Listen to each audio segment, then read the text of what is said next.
بلند کروائی تھی۔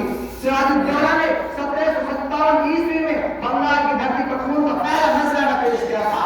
ٹیپو سلطان شہید نے میسور کی سرزمین کو خون سے پہلی مرتبہ رنگین کیا تھا۔ حضرت مہدی مکی اور قاسم نانوتوی نے شاملی کے میدان اور دہلی مسجد کو اپنی حرارت نفسی سے گرم کیا تھا۔ شیخ الہند نے ریس المال کی تحریک چلائی اور مارٹا کی دیکھ کے اپنے جسم کو سجایا تھا۔ کوئی کیسے کہہ سکتا ہے کہ اس طویل جدوجہد میں کوئی بلا قیامت پر ہمارے ساتھ تھا؟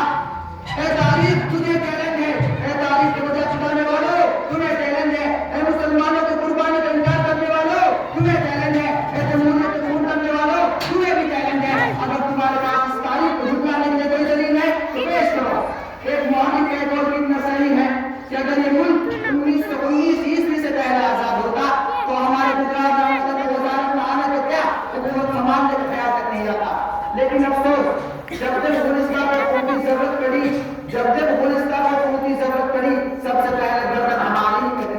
پھر بھی کہتے ہیں ہم سے یہ اہل چمن، پھر بھی کہتے ہیں ہم سے یہ اہل چمن، یہ چمن ہے ہمارا تمہارا نہیں۔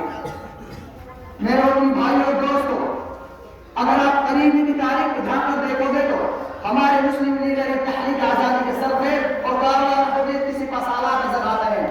حضرت مولانا محمد علی جوہر کون تھے؟ مولانا کی ذات سے کون ناواقف ہے؟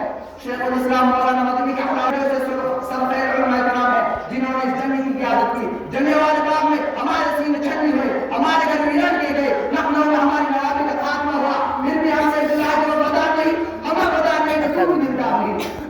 عزیزان وطن، ذرا اتنی قربانی کے بعد دیکھیں نے کیا دیا؟ خون، آگ اور آنسو۔ آج 71 سال مسلمانوں کے جتنے گھر ویران ہوئے، جتنی عبادت گاہوں پر حملہ ہوئے، جتنے عورتیں بیوہ ہوئی، جتنے بچے یتیم ہوئے، غلامی کے ڈھیر سے زیادہ دور تو اس پر شرم آتی ہے۔ آج ہمیں دیش اور پاکستان سمجھا جا رہا ہے، ہماری دینی شخصیتوں کو ISI کا ایجنٹ سمجھا جا رہا ہے۔